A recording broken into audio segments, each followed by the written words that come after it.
အားလုံးပဲမင်္ဂလာပါမရမသိမှာเนาะအခုမှဗီဒီယိုတွေလိုက်တွေမလွှင့်နိုင်တာတော်တော်ကြာသွားပြီဘာဖြစ်လို့လဲဆိုတော့နေရာရွှေ့ပြောင်းလေးတွေဖြစ်နေလို့เนาะနေရာရွှေ့ပြောင်းလေးတွေဖြစ်နေလို့မှလိုက်တွေမလွှင့်နိုင်တာအခုဆိုရင်နေ့တိုင်းဗီဒီယိုလေးတွေပြန်တင်ပေးမယ်ဗီဒီယိုလေးတွေပြန်တင်ပေးမယ်အပတ်တိုင်းလည်းလိုက်တွေပြန်လွှင့်ပေးမယ်เนาะဘာလို့လဲဆိုတော့မီးလုံးတွေစင်နေရတာနဲ့ဗာနဲ့လေနေရာရွှေ့ပြောင်းလေးဖြစ်နေလို့မတင်နိုင်တာပေါ့เนาะအခုတော့ဒီနေ့တော့မှဗာလေးကိုပြမနေဆိုတော့ဒါလေးကတော့အထည်လေးပေါ့နော်လောလောဆယ်ဟိုမေးထားတဲ့ညီမလေးတွေရှိတယ်အင်ဂျီပုံလေးတွေကိုမေးထားတဲ့ညီမလေးတွေရှိတယ်ဒါပေမဲ့မအဲ့ဒါကိုမပြတ်အားသေးဘူးဘာလို့ဆိုအထည်တွေကလည်းနေရာရွှေ့ပြောင်းမှအရေးကြီးလို့အဲ့ဒါလေးတွေပေးစရာရှိရနော်အဲ့ဒီမေးထားတဲ့ညီမလေးတွေလည်းပြတ်ပေးမယ်တချို့ညီမလေးဆိုဒီဇိုင်းလေးကိုလေကော်လန်အဖက်ကလေးတွေနဲ့မေးထားတာရှိတယ်အဲ့ဒါလေးတွေဆိုမပြတ်ပေးမှာဘာဖြစ်လို့လဲဆိုတော့အဲ့ဒါလေးတွေအရန်လွယ်တယ်အိမ်မနေနဲ့ချုပ်ဝတ်လို့ရှိရင်အရန်ချစ်စရာကောင်းတယ်ပေါ့နော်ထားသွားလောက်သွားလေးဝတ်လို့ရတယ်အဲ့လိုပုံစံမျိုးလေးဆိုတော့အဲ့ဒါလေးတွေပြပေးမယ်เนาะဘာလို့ဆိုတော့လောလောဆယ်တော့ဒီမှာရှိတဲ့အထည်လေးတွေကိုပဲဦးစားပေးပြီးတော့ပြပေးမယ်ပေါ့เนาะဒါဆိုရင်တော့ဒီနေ့တော့ဒီမှာဒီလိုပုံစံမျိုးလေးเนาะသူကဒီလေပင်းတောက်ကလေးနဲ့သွားမယ်အဲ့ဒီမှာအထည်မှာလဲမှာရပင်းတက်ကလေးနဲ့ပေါ့เนาะဒီလိုပုံစံမျိုးလေးဒါလေးကိုဒီနေ့မှပြပေးမယ်เนาะနောက်ဆိုရင်ဗီဒီယိုတွေနေ့တိုင်းတင်ပေးပါမယ်เนาะမတော့ကျမကြီးကတော့ကောင်းပါတယ်ဒါပေမဲ့လည်းနေရာရွှေ့ပြောင်းလေးတွေနဲ့နည်းခက်ခဲလေးတွေဖြစ်နေလို့အဲ့ဒါဗီဒီယိုတွေမတင်ဖြစ်တာပေါ့เนาะအခုဆိုနေ့တိုင်းဒီနေ့ကစာဗီဒီယိုလေးတွေပြန်တင်ပေးမယ်เนาะပြန်တင်ပေးမယ်ပြီးတော့လည်းတနင်္ဂနွေပတ်တိုင်းလည်း like လေးတွေပြန်ထွေးပေးမယ်เนาะဘာလို့ဆိုတော့ကိုစောင့်မျှော်နေကြတဲ့ညီမလေးစောင့်မျှော်နေကြတဲ့အမတွေလည်းရှိကြမှာပဲညီမတွေလည်းရှိကြမှာတချို့ဆိုလည်းတတိနေမေးကြတာရှိတယ်เนาะဟုတ်တယ်ဒီဟာအရွှေပြောင်းလေးကြောင့်မတင်နိုင်လို့ပါเนาะအခုဒီနေ့ကစာပြီးတော့ဗီဒီယိုလေးတွေလည်းပြန်တင်ပေးမယ်အပတ်တိုင်းလည်း like ကိုပြန်ထွေးပေးမယ်เนาะဒါဆိုရင်တော့ဒီနေ့ဒီထဲလေးကိုသွားကြမယ်เนาะနော်ဒါလေးကတော့မှအခြေခံပတန်လေးကိုဆွဲထားတယ်နော်အခြေခံပတန်လေးကိုဆွဲထားတယ်ဆွဲထားပြီးတော့အဲ့တော့ခါတိုင်းသွားနေကြလို့ပဲနံပါတ်1ကပါလဲ तू ကပါလဲရှေ့ကွဲနဲ့သွားလားနောက်ကွဲနဲ့သွားလားအဲ့ဒါရင်စဉ်းစားမယ်နော်ဒါဆိုတော့ဒီအထည်လေးကမတို့ဘာနဲ့သွားလဲနောက်ကွဲနဲ့သွားတယ်နော်နောက်ကွဲလေးနဲ့သွားပြီးတော့ရှေ့ကနေပြီးတော့ဒီမှာရှေ့လေဘင်းတောင်းနဲ့သွားမှာနော်အဲ့တစ်ခုကိုအရင်စဉ်းစားရတယ်အင်ကြီးတထည်ရှေ့ကွဲနဲ့သွားလားနောက်ကွဲနဲ့သွားလားကိုအိမ်မှာချုပ်လို့ရှိရင်မတို့ကအင်ကြီးပုံလေးကိုအရင်ချဆွဲမယ်အဲ့ဒါမှမမှားမှာနော်ဘာလို့ဆိုတော့ရှေ့ကစညက်ကမှာလားနောက်ကစညက်ကလာမှာလားဆိုတော့အဲ့ဒါသိမှာနော်ဘာလို့ဆိုတော့ဒါဆိုရင်နောက်ကွယ်ရှေ့ကရေကူးတောင်းနဲ့သွားတာမဟုတ်ဘူးလေဘင်းတောင်းနဲ့သွားတယ်နော်ဒါဆိုရင်တော့ဒါနောက်ကွယ်ဟွာလေးနဲ့သွားမယ်နော်ဒါဆိုရင်တော့ဒီမှာဒါနောက်ချမ်းဆိုတော့မတို့ကနောက်ကွယ်နဲ့သွားမယ်နောက်ချမ်းကိုတော့ဘာမှမလုပ်ဘူးနော်ရှေ့ချမ်းကိုပဲသွားမယ်ဒါအခြေချမ်းအဓိက main နေနော်ဒါဆိုရင်တော့ဒါလေးကလွယ်ကူကူလေးရရိုးရှင်းတယ်အဲ့တော့မှဒီဟာကိုညှက်နီးလဲပြမယ်ခြုံနီးလဲပြပေးမယ်ဘာလို့ဆိုအထည်ဆိုတော့ခြုံနီးအဓိကတော့ तू ကခြုံနီးပိုင်းမှာအဓိကပြင်မယ်ဘာဖြစ်လို့လဲဆိုတော့ तू ကအထက်ကလေးတွေပါလာကိုဒီမှာ ribbon တက်ကလေးတွေပါရတဲ့အတွက်အဓိကပြင်မယ်အဲ့တော့ဒီမှာသူ့ရဲ့အခြေခံ frame အခြေခံ foundation ကိုမှဒီမှာဆွဲထားမြင်ရလာတော့မသိဘူးမမြင်ရလောက်ဘူးเนาะဘာလို့ဆိုတော့မှခဲနဲ့ဆွဲလိုက်တာဒါခုမှ shop နဲ့ပြန်ဆွဲပြအဲ့တော့သူ့ရဲ့ level ကဘယ်လောက်လဲဆိုတော့လေဘင်းက9လက်မအောင်လေဘင်းကဒီမှာလေဘင်း4တောင်သွားတယ်လေဘင်း4တောင်ကိုမတို့ကဒီမှာဘေးကျဲကို4လက်မနဲ့သွားထားတာဘာဖြစ်လို့လဲဆိုတော့ဒီအမကလေဘင်းကျဲတိုက်တယ်နော်4လက်မနဲ့သွားတော့မတို့ကဒီမှာသူ့ကိုလေဘင်းကိုဒီမှာတက်တဲ့စင်မှာဒီမှာကျဲတိုက်တယ်အဲ့တော့အောက်ကျဲကိုတော့9လက်မပဲကြည့်နော်9လက်မပဲဒီမှာဘာဖြစ်လို့လဲဆိုတော့သူအောက်ကျဲကိုတော့ကျဲတာမကြိုက်ဘူးသူကဘေးကျဲကိုကြတော့ကြိုက်တဲ့လောက်ကျဲလို့ရတယ်အဲ့4လက်မဆိုတာတောင်မှလေသူကကျင်းသေးတယ်သူကကျဲကြိုက်တယ်ဒီမှာအဲ့ဆိုတော့မတို့ကထောက်ကိုဘာထောက်နဲ့သွားမလဲဆိုတော့သူ့ကိုလေဘင်းထောက်နဲ့သွားမယ်နော်ဒီနေရာမှာဟာချော့ပေးရမှာထွက်တော့နော်ဒါဆိုရင်တော့လေဘင်းတောင်းနဲ့သွားမယ်လေဘင်းတောင်းနဲ့သွားပြီးသူ့ကိုဒီမှာလေဘင်းတောက်ထိုးမယ်လေဘင်းတောက်ကဘယ်လောက်ထိုးမလဲဆိုတော့တစ်ဖက်ကို3စိတ်ထိုးမယ်နော်3စိတ်တောင်းနဲ့ထိုးပြီးသွားမယ်ဒါဆိုရင်တော့ဒီလိုပုံစံလေးနော်ဒါဆိုရင်ဒီမှာဂျိုင်းတောက်တွေပါတွေကတော့သူ့ရဲ့အခြေခံ frame မှာပါပြီးသားသူ့ရဲ့မူရင်းတိုင်းပဲမဂျိုင်းတောက်တွေပါတယ်နော်ဒါခဲနဲ့ဆွဲထားလို့မမြင်ရတာနော်ဒီလိုပုံစံမျိုးဒါဆိုရင်တော့ဒီမှာလဲမတို့က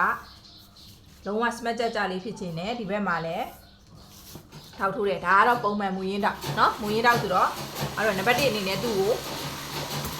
လေဘင်းပေါက်ကိုအရင်ဖြတ်ချလိုက်เนาะလေဘင်းပေါက်ကိုအရင်ဖြတ်ချလိုက်เนาะလေဘင်းပေါက်ကိုဘေးကျယ်ကိုမှ4လက်မနဲ့သွားထားတာကိုသွားခြင်းတလောက်သွားမတို့က3မှန်ဆိုရင်ဘေးကျယ်ကို3ခွဲဒီအောက်ကျယ်ကို5လက်မယူတယ်เนาะအဲ့ဒါကိုမှဘေးကျကို4လက်မတိချဲထားတယ်4လက်မထက်ပို့ပြီးတော့ချဲလို့လည်းရတယ်เนาะဘာလို့လဲဆိုတော့ကိုကြိုက်တဲ့လောက်သွားလို့ရတယ်အဲ့ဆိုတော့ဒီမှာဒီတောက်ကိုမတို့ဖြတ်ထုတ်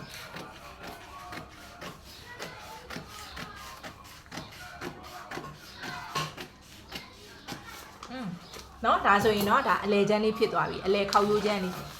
ကိုမတို့ကဘာနဲ့သွားမလဲဆိုတော့ဒီမှာသူ့ကိုပင်တက်ကလေးတွေသွားမယ်ကိုကသူအဆောင်ပဲထက်အတဲ့ပဲထက်เนาะဒါဆိုရင်တော့ဒီဘက်ကကျတော့ဘက်တူဖြစ်တယ်ဘက်တူဖြစ်တော့မတို့နှစ်ချက်မသုံးဘူးတစ်ချက်ပဲသုံးเนาะတစ်ချက်ပဲသုံးမယ် အားဆိုရင်ဒါဒီဘက်ချမ်းလေး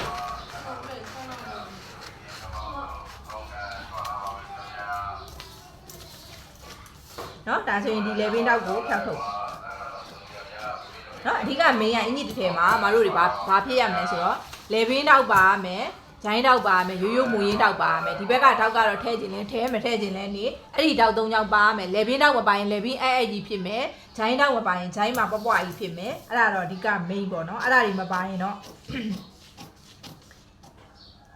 မရဘူးပေါ့နော်ဒါပေမဲ့တကယ်တမ်းကျတော့ကိုယ့်ဘာကိုပိတ်စကြီးပဲဟိုမှဟိုနေ့ကလည်းတင်ထားတယ်ဟိုတလောကလည်းပြထားတယ်နော်ဟိုဗီဒီယိုတွေအစ်မရိုက်ရလို့အဲ့ပိတ်စကြီးပဲဟိုလေအဲ့လိုလေဘင်းတွေကိုခွာပြီးတော့တခါတည်းပေါ့နော်ပိတ်စကြီးပဲဟိုတခါတည်းခွာတခါတည်းကတ်ပြီးသွားလို့လေရတယ်နော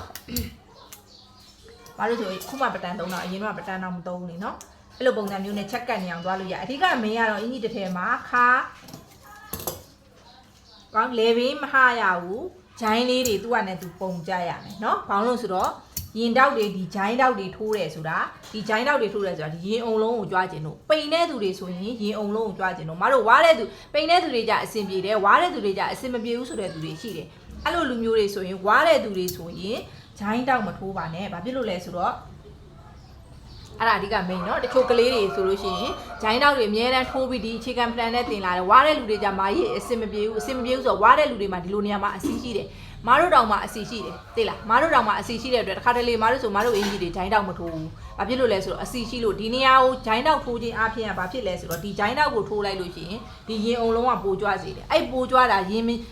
်မရှိတဲ့ကလေးတွေအစီမရှိတဲ့ကလေးတွေကောင်းတယ်မတို့ကြတော့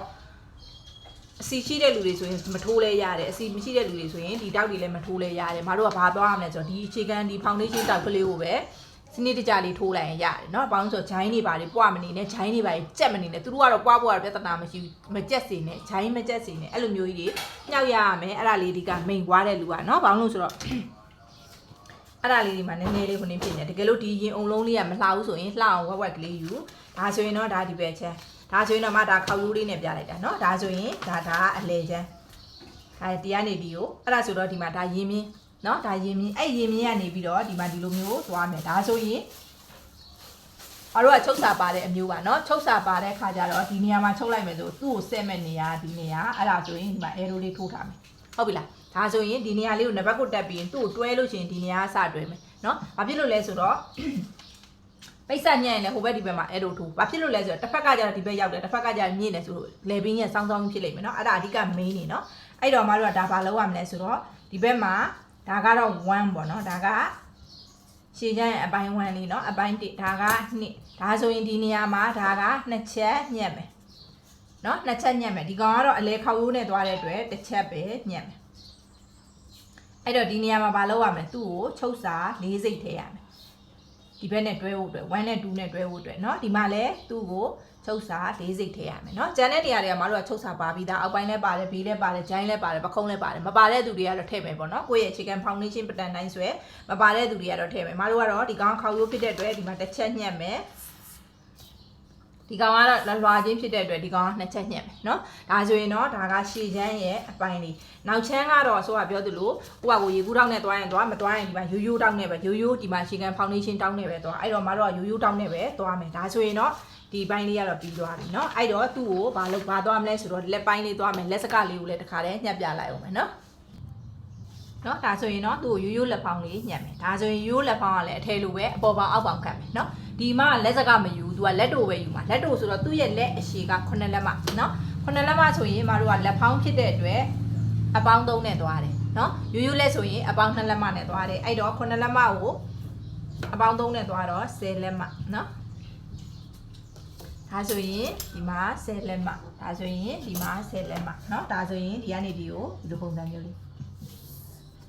ဒါလက်ရဲ့အရှည်เนาะဒါလက်ရဲ့အရှည်အဲ့ဒီနေရာမှာမတို့ကသူ့ကိုလက်ဖောင်းပြတဲ့အတွက်6လက်မနေမယ်6လက်မနေရာမှာဂျိုင်းတိုင်းမယ်ဒါဂျိုင်းတိုင်းပေါ့เนาะ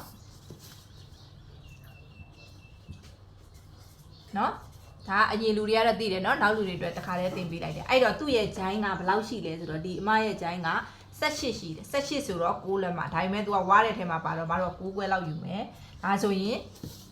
ဒါကသူ့ရဲ့ဂျိုင်းဆိုင်ဆိုလဲဂျိုင်းဆိုင်ကလေးကိုဘောင်ခတ်မယ်ဘောင်ခတ်ပြီးဝိုင်းဒါကကိုနဲ့မဆိုင်တော့နော်ကိုလိုချင်တဲ့ point ကိုပဲယူတာဒါဆိုရင်သူ့ရဲ့ဒါကမတို့နှိမ်နေမြင်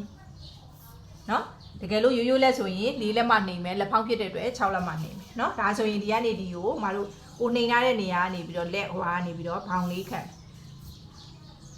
နော်ဒါဆိုရင်ဒီဘောင်ရဲ့အရှည်က17ရှိတယ်17ဆိုတော့ဒီမှာ9ခွဲရအလဲမြင်နော်9ခွဲရအလဲမြင်ဒါဆိုရင်ဒီအပေါ်ကို6စိတ်တက်မယ်ဒီအောက်ကိုလည်း6စိတ်ဆင်းမယ်နော်အဲ့ဒါလေးကိုပေကွေးလေးနဲ့ချိတ်နော်ဒါဆိုရင်ဒီမှာကိုရဲ့လက်ကထိန်မြင်းနဲ့ကိုတက်ထားတဲ့6စိတ်နဲ့ဒီမှာအလဲပွိုင်းနဲ့အဲ့3ပွိုင်းကိုချိတ်ပေးမယ်နော်ဒီလိုပုံစံလေးပြီးတော့ဒီအောက်မှာကျတော့ပေကွေးကိုပြောင်းပြန်ခိုင်းနော်ဒီအလဲပွိုင်းနဲ့ကိုစင်းထားတဲ့6စိတ်နဲ့ဒီမှာကိုယူထားတဲ့နှိမ်ထားတဲ့4စိတ်ဟွာနဲ့ဒါဆိုရင်ဒါလက်ဖောင်းပုံလေးနော်ဒါဆိုရင်ဒါလက်ဖောင်းပုံလေးအဲ့ဒီနေရာမှာဒီအောက်မှာလက်ဝတိုင်းပဲလက်ဝကဒီမရဲ့လက်ဝကဘယ်လောက်ရှိလဲဆိုတော့73ရှိတယ်နော်73ဆိုတော့မတို့ဒီကနေဒီကိုခောက်ရိုးဖြစ်တဲ့အတွက်6ခွဲအဲ့ဒါကိုဒီဘက်မှာချုပ်စာတစ်လက်မှသွားမယ်နော်တစ်လက်မှသွားမယ်ဒါလက်တွေမှာတော့မတို့ချုပ်စာမထားပါဘူးနော်ဒါပေမဲ့အောက်လက်ဝမှာတော့ချုပ်စာထားတယ်နော်ဒါဆိုရင်ဒီလိုပုံစံမျိုးလေးနော်ဒီလိုပုံစံမျိုးလေးဒါလေးကပို့ပြီးတော့ခဏဖြစ်တယ်ဒီနေရာမှာ4စိတ်မ white တော့ဘူးဒီနေရာမှာ6စိတ်ဆင်းလိုက်တဲ့အတွက်ဒီမှာ4စိတ် white တော့အရင်တော့မတို့ဒါ4စိတ်ပဲဆင်းတယ်အခုဒါ6စိတ်ဆင်းတယ်6စိတ်ဆင်းတဲ့အတွက်ဒီနေရာမှာမ white တော့ဘူးเนาะဒါဆိုရင်တော့ဒါကလက်ရဲ့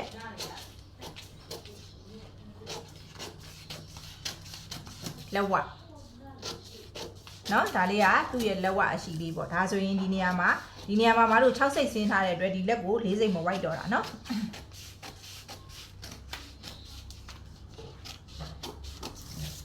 ဒါဆိုရင်ဒါလက်ဖောင်းပုံလေးအဲ့ဒီလက်ဖောင်းပုံလေးမှာဒါလက်ဖောင်းအရန်မဖောင်းတဲ့လက်ဖောင်းเนาะအရန်မဖောင်းတဲ့လက်ဖောင်းဆိုဒီကနေဒီကိုမတို့ဒီမှာ2လက်မခွဲလောက်ကနေစပြီးတော့ဒီနေရာလေးမှာမာကီယာလေးပေးမယ်ဟုတ်အတွန်းလို့ရှိရင်ဒီနေရာလေးကနေပြီးတော့2လက်မခွဲနေရာလေးကနေပြီးတော့စပြီးတော့တွန်းမယ်ဒါဆိုရင်တစ်ဖက်ကိုမတို့9တွန်းလောက်ပဲရမယ်တစ်ဖက်ကို9တွန်းဟိုဘက်9တွန်းဒီဘက်9တွန်း10တွန်းလောက်အဲ့ဒါလေးကဟွာလေးပဲအဖောင်းသေးသေးလေးပဲเนาะအဖောင်းသေးသေးလေးပဲကက်ကလေးနဲ့အဖောင်းသေးသေးလေးသူကဝါးတဲ့လူတွေဆိုတော့အရန်လက်ဖောင်းကြီးတွေမဝေရဲဘူးဒီလက်ဖောင်းဆိုရင်တော့ဒါနည်းနည်းလေး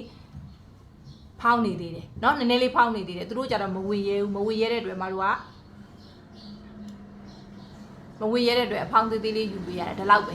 ဒီကောင်းလောက်ပဲเนาะဒါဆိုရင်ဒါလေးကတော့လက်ဖောင်းလေးဒါဆိုရင်တော့ဒီထဲညံနေလေးကတော့ဒါပါပဲအဲ့တော့မတို့နောက်ချမ်းကိုလေဘင်းကိုညှက်မယ်လေဘင်းကိုကတော့ဒီမှာသူ့ရဲ့ပုံတိုင်းမယ်ကိုက2လက်မခွဲပြားယူမယ်ဆို2လက်မခွဲပြားယူဒါနောက်ချမ်းဒါလက်နော်ဒါကလက်ဒါကရှည်ချမ်းနော်ရှည်ချမ်းဒါဆိုရင်ဒီဟာလေးကိုမှပိတ်ညက်နေပါထပ်ပြပေးမယ်နော်ဘာဖြစ်လို့လဲဆိုတော့ပိတ်သားညံနေလေးတွေလည်းတောင်းဆိုကြတာများတယ်အဲ့တော့ဒီထဲရဲ့ဒီပတန်ညံနေလေးရတာဒါပါပဲမိုင်းရဲ့ဗီဒီယိုလေးကိုလိုက်ရင်ရှယ်လေးပြန်လုပ်ပေးကြပါနော်ဘာဖြစ်လို့ဆိုမိုင်းဗီဒီယိုတွေမတင်တဲ့ခါကျတော့တချို့ကြတော့မတိတာမကြည့်တာရှိမယ်အဲ့တော့လက်ရန်ချက်လေးလုပ်ပေးပါလို့เนาะမိုင်းတောင်းဆိုချင်ပါတယ်မိုင်းနေ့တိုင်းဗီဒီယိုတွေပြန်တင်ပေးမယ်မေးထားတဲ့ညီမလေးတွေရဲ့အထည်တွေကိုလည်းမတင်ပေးမယ်เนาะတင်ပေးမယ်ဒါဆိုရင်เนาะဒီထဲကိုဒီပတန်ညံလေးကိုဒီမှာပဲဆုံးသက်လိုက်မယ်เนาะဘာလို့လဲဆိုတော့နောက်နေ့ကျရင်ပိတ်ညက်နီးတင်ပေးမယ်ပြီးရင်ဒီထဲခြုံဒီပိုင်းလေးတင်ပေးမယ်เนาะဒါဆိုရင်เนาะမိုင်းရဲ့ဗီဒီယိုလေးကိုဆုံးအောင်ကြည့်ရှုပေးလို့ကျေးဇူးအများကြီးတင်ပါတယ်